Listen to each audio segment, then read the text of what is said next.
네, 현장 포커스 시간입니다. 세계보건기구 WHO가 이 게임 중독을 질병으로 규정을 했습니다. 매출 규모 한 14조 원대로 성장을 한 게임 업계는 지금 비상에 걸렸는데요.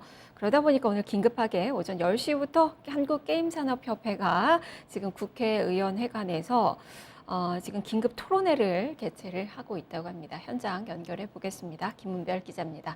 자, 김 기자, 오늘 토론회가 긴급하게 좀 열리고 있는 것으로 알려지고 있는데요. 자, 그 내용, 오늘 토론회 내용이 좀 어떤 건가요? 네, 저는 지금 국회에 나와 있습니다. 오늘 오전 10시부터 긴급 토론회가 개최돼 현재는 마무리가 된 상태인데요. 이번 토론회는 앞서 세계보건기구가 국제질병분류 11차 개정판에 게임 이용 장애를 포함하며 열렸습니다. 다시 말하면 이 게임 장애를 질병으로 등재하기로 결정한 것인데요. 이 결정은 유예 기간을 거쳐 오는 2022년부터 적용될 예정입니다. 국내에 적용되기 위해서는 국내 표준질병 분류 체계를 개정해야 되기 때문에 이르면 2025년 이후 게임 장애가 질병으로 등재될 것으로 보입니다. 이에 전 세계적으로 게임 업계의 반발이 만만치 않은 상황인데요. 질병 코드 등재에 포함될 만큼 명확한 근거가 없기 때문에 논쟁 중인 사안이라고 볼 수 있으며 더 나아가 게임 산업의 발전을 저해할 수 있다는 우려에서입니다. 이 정부에서는 보건복지부와 게임 산업의 주무부처인 문화체육관광부의 의견이 엇갈리고 있는데요. 복지부는 민관 협의체를 구성해 게임 장애를 질병으로 관리하기 위한 질병분류법의 국내 도입을 공식화하려 했으나 문체부가 불참을 선언했습니다. 또한 이 문체부는 세계보건기구에 추가적으로 이의를 제기하기로 했습니다. 게임업계가 거세게 반발하고 있는데 게임업계의 그 입장은 좀 어떻습니까? 네, 이번 토론회에는 임상혁 한국게임법과 정책학회장, 전영순 게임과몰입 힐링센터 팀장, 최승우 한국게임산업협회 국장 등이 참석을 했는데요.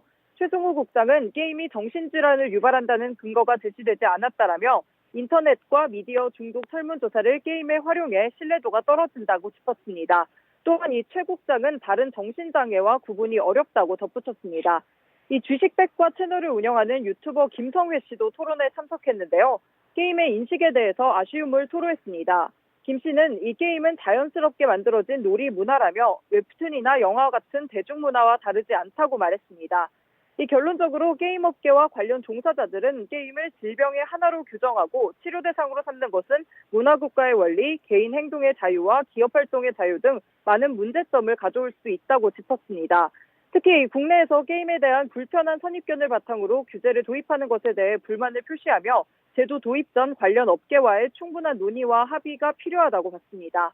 네, 업계는 좀 많이 격양된 것 같고 정부 입장도 좀 엇갈리는 것 같고 프로게이머들은 지금 그러면 우리가 환자냐라는 그 이야기들도 하더라고요. 지금 후폭풍이 상당히 좀 심한 것 같은데 이러다 콘텐츠 산업에 위기를 초래하는 건 아닙니까?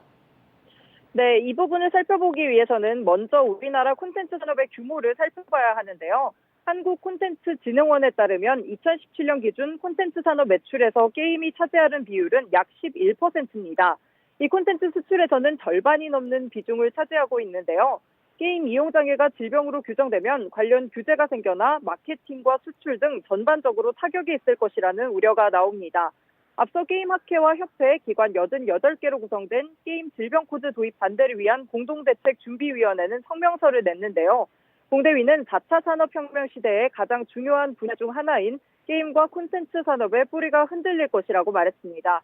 이 관련된 연구 결과도 있었습니다. 서울대학교 산학협력단의 한 연구에 따르면 게임 과몰입 질병 코드화로 인한 게임 시장 위축 규모는 2023년 2조 2064억 원, 2024년 3조 9,467억 원, 2025년에는 5조 원 규모로 추정됩니다.